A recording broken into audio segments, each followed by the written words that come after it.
Olá! Bem-vindos a mais uma análise aprofundada aqui do projeto Entendendo as Lições Bíblicas. Hoje a gente vai mergulhar num tema muito forte: renovação da esperança. Isso aí. A nossa base é uma lição lá para junho de 2025, que coloca a ressurreição de Cristo como o ápice mesmo da esperança cristã. Exatamente. E a ideia é entender como esse evento transforma, né, o medo, a dúvida, em fé e alegria. Tudo começa com aquela saudação em João 20, Pai seja convosco. Pois é. E a lição organiza tudo em torno das aparições de Jesus depois de ressuscitar, sabe? Argumenta que elas são mais que provas. São tipo uma fonte contínua de força para quem crê. Entendi. Então vamos direto para o primeiro tópico da lição: a aparição de Jesus Cristo. A cena que eles descrevem em João 20, ali no versículo 19, é tensa, né? Discípulos trancados, com medo. Muito medo. Portas fechadas. E aí Jesus aparece no meio deles. Como essa primeira aparição já começa a virar o jogo do medo, segundo o material. Olha, a chave está na saudação. Pai seja convosco.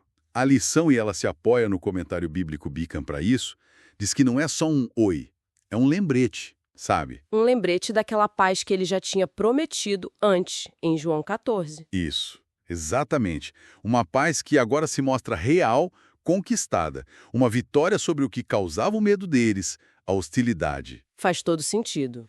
E aí a lição continua, né? Lista outras aparições. Para Maria Madalena, para Pedro, para os discípulos sem Tomé, depois com Tomé. Para reforçar a ideia. Sim, para confirmar. E daí tiram três preciosas lições, como o texto chama. Primeiro, a ressurreição é o ponto máximo da fé. Cita até 1 Coríntios 15. Certo. Segundo, é um fato que traz certeza e alegria. E terceiro, renova a esperança na nossa própria ressurreição futura. Aquela passagem de 1 Tessalonicenses 4. Ok. Então a aparição traz paz e confirma a ressurreição, que por sua vez alimenta a esperança. E como isso desemboca no segundo ponto, que a lição chama de esperança e plena alegria? O texto faz um contraste, né? Faz um contraste bem forte.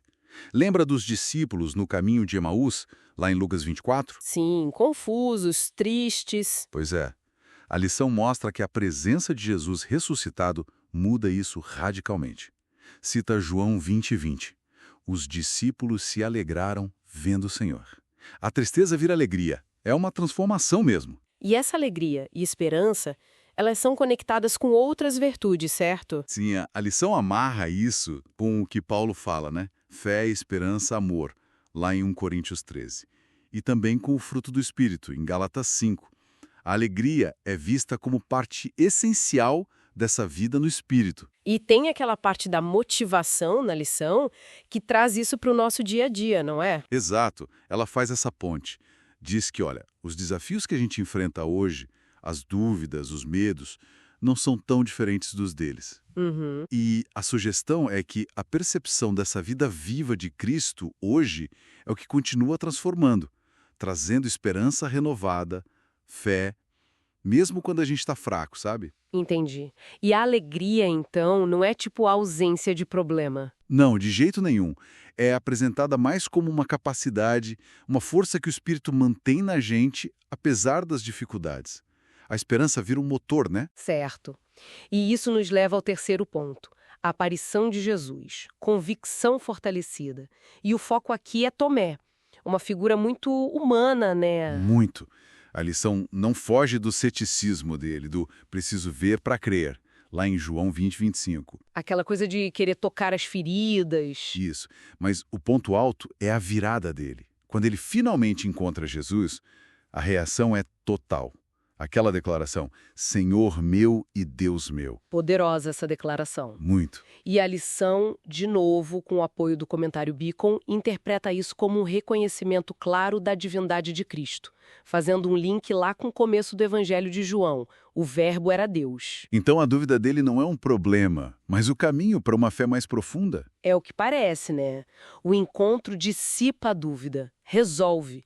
E essa convicção que nasce ali fortalece a esperança. E como essa convicção pessoal do Tomé se liga com a esperança mais ampla, a a esperança de todos os crentes, se liga diretamente, porque o fortalecimento da fé dele e dos outros solidifica essa esperança coletiva. A ressurreição de Cristo, para a lição, não é só um fato histórico, é a garantia da nossa ressurreição. Como em Atos 24 e 1 Coríntios 15 que você mencionou. Exatamente. A lição cita esses textos. Tem uma frase que resume bem. Segundo as Escrituras, a promessa de que um dia os mortos ressuscitarão e receberemos um corpo glorificado baseia-se na ressurreição e glorificação do Senhor Jesus. A fé na ressurreição dele é a base da esperança na nossa.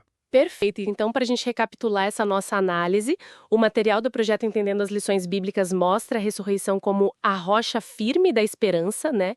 Capaz de transformar medo em paz. Tristeza em alegria, hein? E a dúvida numa convicção, assim, bem profunda. E o propósito disso tudo, como o próprio João diz no final do capítulo 20, é levar a crer que Jesus é o Cristo, o Filho de Deus. Para que, crendo, a gente tenha vida nele. Exatamente. E olha, fica uma reflexão interessante, né? Especialmente pensando na fala de Jesus para Tomé. Bem-aventurados os que não viram e creram. Sim. Como que essa esperança que para nós hoje se baseia muito no testemunho, na fé, nesses eventos que a gente não viu, como ela pode na prática moldar nosso dia a dia? Nossas escolhas, nossa visão de mundo, aqui e agora. Uma ótima pergunta para a gente continuar pensando. Como viver essa bem-aventurança hoje, né? Exato, como isso se traduz em ações concretas.